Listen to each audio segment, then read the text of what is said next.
خصوص بازارچه‌های مرزی فعال میان دو کشور صحبت کردم و اینکه در آینده نزدیک چند بازارچه مرزی دیگر نیز میان دو کشور ایجاد و عملیاتی خواهد شد.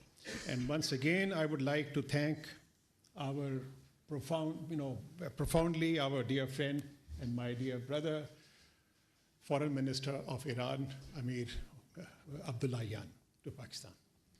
یک بار دیگر تشکر میکنم و خوش آمد میگویم به دوست عزیز و برادر عزیز خودم جناب آقای امیر عبداللهیان به خاطر حضورشون در پاکستان. Thank you. بسم الله الرحمن الرحیم. صمیمانه تشکر میکنم از حسن استقبال برادر عزیزم جناب آقای جیلانی وزیر امور خارجه محترم جمهوری اسلامی پاکستان. In the name of Allah, the most compassionate, the most merciful, at the beginning I would like to warmly and cordially appreciate my dear brother Jailani, the Honorable Foreign Minister of the Islamic Republic of Pakistan, for warmly welcoming me and extending hospitality. تأکید میکنم که کمتر کشوری در جهان به اندازه ایران و پاکستان دارای مشترکات فرهنگی، جغرافیایی و تاریخی است. I would like to reiterate that if you look at different parts of the world, you can hardly find any two countries like Iran and Pakistan enjoying great cultural, geographical, as well as historic commonalities. ایران و پاکستان هیچگاه مشکل ارضی و اختلاف مرزی نداشته‌اند و این یکی دیگر از نقاط افتخارآمیز و روشن تاریخ روابط دو کشور هست.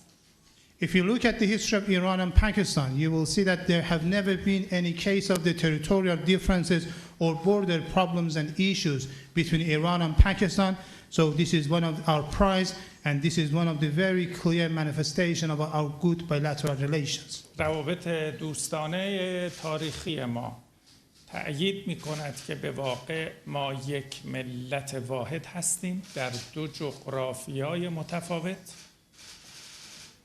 Our historical bilateral relations and connections testify that, in fact, we are a single nation located in two different geographical positions. همانطور که قبلا نیز اعلام کرده ایم ما امنیت کشور دوست، برادر و همسایه پاکستان رو امنیت جمهوری اسلامی ایران و امنیت منطقه می‌دانیم.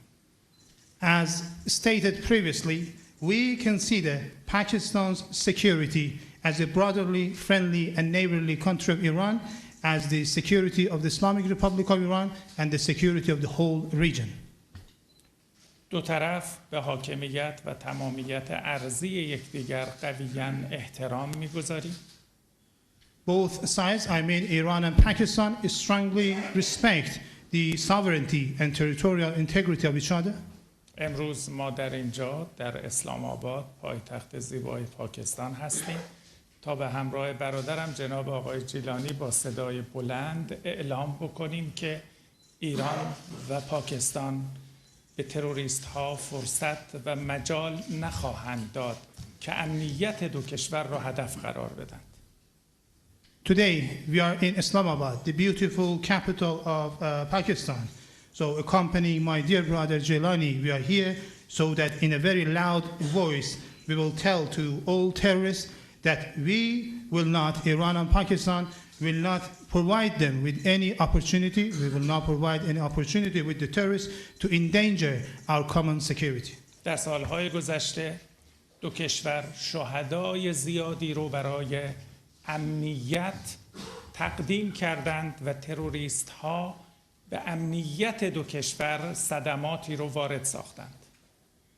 In recent years, both Iran and Pakistan have given and extended a big number of martyrs in the way of fighting against terrorists, and terrorists have incurred great damages to our countries. تردیدی نیست که تروریست ها در مناطق مرزی و مشترک ایران و پاکستان توسط کشورهای ثالثی هدایت و مدیریت می شوند. آنها هیچگاه خیر دو ملت پاکستان و ایران را نمی خواهند.